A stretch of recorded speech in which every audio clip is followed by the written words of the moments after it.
कह रहे हैं कि कहीं निशिकांत दुबे जो हैं अति आत्मविश्वास के शिकार। देखिए, आपने जब प्रदीप यादव को जब प्रत्याशी बनाया गया, आपका ट्वीट हम लोग, मैं घर से नहीं निकलूंगा, क्रिकेट खेल, कहाँ प्रचार करूँ? क्रिकेट खेल रहा हूँ, शरबत पी रहा हूँ, घूम रहा हूँ, फिर रहा हूँ। मैंने कहा कि जब बड़े नेता आएंगे तभी मंच माइक संभालूंगा। यही काम मैंने किया, जो मैंने कहा वही पूरा किया। मुझे प्रदीप यादव के खिलाफ कोई कैंपेन करने की आवश्यकता नहीं है। मेरा कैंपेन तो जनता करती है, कार्यकर्ता करते हैं। आज मैं यहाँ खड़ा हूँ बहुत निश्चिंती के साथ। मैं आपको बताऊँ 2347 बूथ है। आपको आश्चर्य होगा कि अभी भी जब मैं आपसे बात कर रहा हूँ तकरीबन 800 बूथों पर मेरे कार्यकर्ता कहीं न कहीं आपको कैंपेन करते हुए नजर आए। लेकिन लोग कह रहे हैं, आप पे आरोप भी लग रहा है कि लोगों की एक शिकायत है कि निशिकांत दुबे उपलब्ध नहीं है उनके लिए। तो क्या इसके तकनीकी कारण है कि वो संसद में चीज़ के लिए उपलब्ध कि वो सुनते नहीं, मतलब वो मिलते नहीं? इसकी बात नहीं सुनते। यहाँ जितने लोग हैं सब, आप ये समझिए, ये मुंशी झा को मैं सुनता हूँ या ये सुभाष यादव को सुनता है, या ये मेरा मंडल अध्यक्ष मैं जितने कार्यकर्ता मुद्दा नहीं है ना, तीन ही मुद्दा है। सवाल यह है कि 10 साल में माननीय मोदी जी ने विकास किया कि नहीं? 10 साल में, 15 साल में और 10 साल में खासकर अपनी सरकार बनने के बाद मैंने गोड्डा का विकास किया कि नहीं? मुद्दा तो ये होना चाहिए ना, एक सांसद जब बनता है तो। लेकिन मुद्दा क्या है? उनको पता है कि विकास के मुद्दे पर भारतीय जनता पार्टी से कोई मुकाबला नहीं हो सकता। विकास के मुद्दे पर निशिकांत दुबे से कोई डिबेट नहीं हो सकता। तो क्या लोगों से नहीं मिलता है। और तीसरी बात यह है कि ओबीसी विरोधी। यही तो 3 मुद्दा है, इसके अलावा 3 मुद्दा नहीं है ना।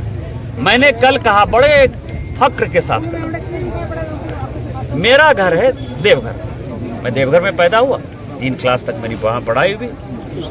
मेरे मामा वहाँ भारतीय जनता पार्टी के पहले जिलाध्यक्ष थे। मेरा घर है देवघर में।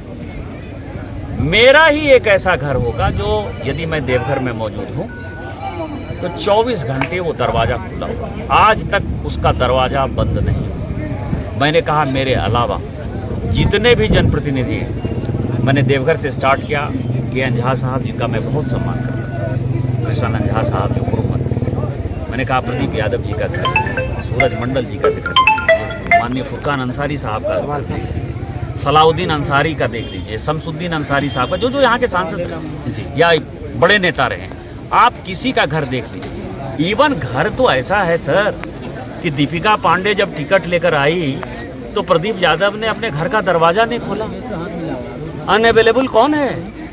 मैं तो सबों से मिलता हूँ, सबसे बैठा। तो आपने तो एक विधायक का सम्मान नहीं किया जो कांग्रेस का टिकट लेकर आए, उसके लिए दरवाजा नहीं खोला। आप किस तरह की बातें करते हो? वही गोड्डा में आपके प्रतिद्वंदी बदनूनी थी, फिर प्रदीप यादव से हो गई। कल दीपिका पांडे ने ये कहा कि निशिकांत दुबे जो है यूपीए 2 के कार्यकाल में जो काम हुआ, क्योंकि 2009 से आप जीते, तो उस समय जो काम शुरू हो गए थे आपके रहते वो चीज़ें पूरी हुई। आपने उनका उद्घाटन शिलान्यास किया और आप उनका क्रेडिट ले रहे हैं, चाहे वो एम्स हो, चाहे वो एयरपोर्ट हो, रेलवेज हो। आप क्या कहेंगे? यूपीए 1 में तो फुरकान अंसारी एमपी थे ना। यूपीए 2 की बात नहीं, यूपीए 1 में तो वही थे ना। क्यों नहीं लेकर आ गए? यूपीए 1 में क्यों नहीं लेकर आ गए? जो यूपीए 2 की बात कर रही है वो के चोर तो टेकना चोर, ऐसा नहीं होता ना। यूपीए 1 में फुरकान अंसारी किस प्रकार की योजना लेकर आए पहले वो बताइए। केंद्र में भी उनकी सरकार, राज्य में भी उनकी सरकार, यहाँ के सांसद। जब मैं सांसद बना तब विकास की गाड़ी यहाँ बढ़ी और जो कुछ भी पैसा मिला है वो माननीय मोदी जी के कारण मिला है। एम्स वही लेकर आ गए। 2018 में जो है उसका आधारशिला रखा गया। जब 2014 में माननीय प्रधानमंत्री बने, उन्होंने कहा प्रत्येक राज्य को एम्स दूंगा। तो वो पहले यूपीए 2 का वो है। रेल जो है, अभी केंद्र सरकार ने कहा कि यहाँ महागामा से जो ट्रेन बढ़ेगी गोड्डा, और गोड्डा से महागामा होते हुए पिरपैंती और वहाँ तक जाएगी, सारा का सारा पैसा केंद्र सरकार देगी। उन्होंने पैसा दे दिया। बुनासी डैम में उन्होंने पैसा दे दिया। एयरपोर्ट पर उन्होंने पैसा दे दिया, जिसका MOU ही 2016-17 में साइन हुआ। उन्होंने दे दिया पैसा, एयरपोर्ट उन्होंने बना दिया। यहाँ प्रोफेशनल कॉलेज बन रहा है पुड़ैया हाट में, पूरा का पूरा 2017 में वो सैंक्शन हुआ, उन्होंने पैसा दे दिया। कौन सी योजना है जो आप पैसा दे दिए? 300 बेड का अभी CSR में जो हॉस्पिटल का शिलान्यास किया उसी दीपिका पांडे जी ने जिक्र भी किया उन्होंने। तो वो पैसा हमने दिया ना अभी कि नहीं? अभी पैसा दिया, अभी MOU साइन हुआ है। MOU 2023 में शामिल हुआ। अडानी प्लांट को एक लेके जाता है, MOU की बात हुई, खबरें आई कि उसमें से जो है 1% जो है वो यहाँ पर झारखंड को मिलना था 1600 मेगावाट में 400 मेगावाट, स्थानीय लोगों को रोजगार।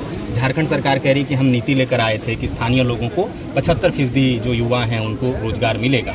वो शिकायत थोड़ी सी पब्लिक में भी है, थोड़ा आरोप विपक्ष का भी है कि अडानी पावर प्लांट बना, बिजली बांग्लादेश को जा रही है, रोजगार स्थानीय लोगों को मिला नहीं, तो उन्होंने जो कीमत चुकाई जमीनें थी उनको क्या मिलेगा स्थानीय लोगों को? 25% बिजली देने के लिए 25% बिजली देने के लिए 35 चिट्ठी अडानी लिख चुकी है। न झारखंड सरकार पैसा दे रही है, न नौवा को 9 मन तेल होगा, न राधा न चे। तो सवाल ये है कि जो आपने नहीं दिया, पैसा नहीं दिया, आप बिजली नहीं खरीद रहे हैं, उसके लिए अडानी कैसे जिम्मेवार? दूसरा सवाल ये है कि 75% जो नीति है, स्थानीय नीति, उसमें से मैं 50 ऐसे उदाहरण दे सकता हूं जो प्रदीप यादव के जो है रिश्तेदार हो, जो अडानी में काम कर रहे हैं। 85% लोग काम करते हैं। मैंने तो कहा है कि निशिकांत दुबे का एक रिश्तेदार, यदि परिवार का सदस्य तो छोड़ो, यदि एक रिश्तेदार होगा तो मैं राजनीति छोड़। दूसरा, अडानी के जो है बोर्ड किसने लगाया? प्रदीप यादव ने, जहाँ अडानी ने लगाया वहाँ प्रदीप यादव ने अपना बोर्ड लगा रखा है। दीपिका पांडे जी ने अपना बोर्ड लगा रखा है। यदि अडानी और अंबानी से इतना परेशान हो तो क्यों तुम उसका बोर्ड लगा रहे हो? तुम क्यों उसके पैसे का उपयोग कर रहे हो? एक भी बोर्ड निशिकांत दुबे का नहीं। अडानी की दलाली कांग्रेस कर रही है यहाँ। प्रदीप यादव का बोर्ड अडानी के देख लीजिएगा। सरकंडा चौक पर जो है जो मंदिर बनाया है वो भी अडानी ने बनाया। और आप महागामा विधानसभा घूम लीजिएगा, सभी जगह दीपिका पांडे आपको नजर आएगा। उसी तरह से पुड़ैया हाट में आपको जो है बोहरा जो मंदिर है ना, बोहरा के आसपास भी सारी स्थितियां जो है अडानी की दिखाई देंगी। अपने गांव में जो है अडानी का उपयोग करते हो। अडानी अंबानी से राहुल गांधी इतना दुखी है तो तुम लोग क्या कर रहे हो? दलाली अडानी की तुम लोग कर रहे हो, नौकरी तुम लोग दे रहे हो, स्थानीयता की बात तुम लोग कर रहे हो। सारे 85% लोग यहाँ स्थानीय हैं, यहाँ हमारी कोई रिश्तेदारी नहीं है। अडानी का प्लांट मैं लेके आ रहा हूँ, पैसा ये लोग भोग रहे हैं। एक सवाल, आप लोग पिछले काफी समय से आप लोग बांग्लादेशी घुसपैठ को लेकर मुखर हैं। पूरे साहेबगंज की, जामताड़ा की आपने बात की, राजमहल पूरे विधानसभा की बात की।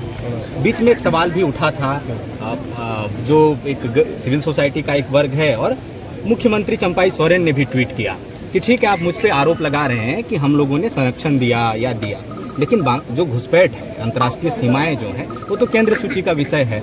आप क्यों घुसपैठ नहीं रोक रहे? क्यों लोग लगातार आते जा रहे हैं? तो ऐसे तो आप अपनी ही सुरक्षा एजेंसियों पर सवाल उठा रहे हैं कि उनके रहते घुसपैठ हो रहा है बांग्लादेश। आपके ऊपर उसमें कारण ये नहीं है कि हमारे कारण नहीं हो रहा है। वो एक नेक्सस बना हुआ है, पूरा का पूरा ममता बनर्जी जी का नेक्सस है और पूरा का पूरा हमारे सरकार का नेक्सस है। जो बॉर्डर है वो बॉर्डर जो है नदी है, बंगाल के नदी से जो है यहाँ पार होते हैं, यहाँ बसते हैं। और जो ये आधार कार्ड बना है ना, जो मुखिया आप बनाते हो, जो मदरसा का काम है, ये सारे लोग जो है बांग्लादेशी घुसपैठियों को कैसे नागरिक बनाएं, इसी के लिए दिन रात लगे हुए हैं। यही कारण है कि पूरे पाकुड़ की डेमोग्राफी बदल गई। आपका मंत्री जब वहाँ बैठकर यही काम करेगा, उसकी रिश्तेदारी जब बांग्लादेश में होगी, तो हम क्या कर सकते हैं भैया? आप उसको अधिकार दो, फोर्स तो आपके पास है, पुलिस तो। ये कोई स्टेट ऐसा नहीं है ना जिस स्टेट में जो है पुलिस फोर्स जो है हमारे पास, हमने CRPF BSF यहाँ तो नहीं लगा रखा है। स्टेट में तो सारी स्टेट पुलिस, स्टेट में सारी BDO CO की मशीनरी आपकी है, DC SP की मशीनरी आपकी है। आप यदि उसको नागरिकता देने के लिए आमादा हो तो हम क्या कर सकते हैं? यही कारण है कि झारखंड में जब सरकार बनेगी तो यहाँ जो है NRC लागू हो। तो ये और NRC जब लागू, 5 साल और सरकार थी, 14 से 19 थी, घुसपैठ तो सालों से हो रहा है। अगर डेमोग्राफी बदल गई तो कई सालों से चल रहा है। नहीं, रघुवर दास जी ने इसके ऊपर काफ़ी कंट्रोल किया हुआ था, वो कमा था। आदिवासी की संख्या जो है वो बढ़ रही थी धीरे धीरे, वो पिछले 5 साल में और घटी है। रघुवर दास जी ने इसके ऊपर बहुत बड़ा काम किया है। और मैं आपको बताऊं कि पहले ऐसे मुख्यमंत्री थे जो संथाल पन्ना में कम से कम 100 बार आए हों। निशिकांत जी, बतौर सांसद आप 15 साल से हैं और अब फिर चौथी बार आप चुनाव लड़ रहे हैं।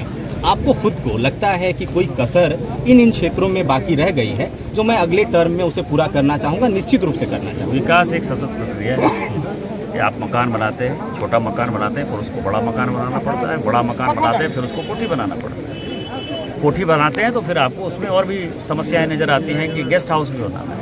तो इसीलिए जब अपने मकान में आपको इस तरह के संशोधन करने पड़ते हैं तो ये तो इतने करोड़ लोगों के विकास का सवाल है। विकास में छोटा रोड बनता है, उसको बड़ा बनना है, उसको फिर 4 लेन का बनना है। जैसे आप देखिए कि गोड्डा में बन रहा है, रेल यदि बना है तो 1 लाइन बना है, उसमें लगेगा कि डबल लाइन बनाना है। तो हमेशा विकास एक सतत प्रक्रिया है, इसके ऊपर जो है बहुत बात करने की आवश्यकता नहीं है। ये विकास की जो गति मोदी गारंटी में चली है, मोदी जी के नेतृत्व में चली है, वो अनवरत गोड्डा में जारी रहेगी। मैं इतना ही कर सकता हूँ। अब तक जो 11 सीटों पर मतदान हुआ, एक जो निराशाजनक चीज दिखी कि जहां पर पिछली बार 70-73% मतदान हुआ था, वहां 59, 62, 63 मतलब 7-8% की गिरावट नहीं, आई ऐसा है। नहीं है कि ये एक ऐसे क्षेत्र है जैसे धनबाद में जो है इस बार ज़्यादा वोट पड़ा है। गिरिडीह और कोडरमा का भी हालत ऐसा ही है कि बराबर वोट पड़े। और इस गोड्डा में मैं आज आपको कह देता हूँ पिछली बार 69% वोट पड़ा था, इस बार कम से कम 75% वोट पड़े। चलिए शुक्रिया सर। डॉक्टर निशिकांत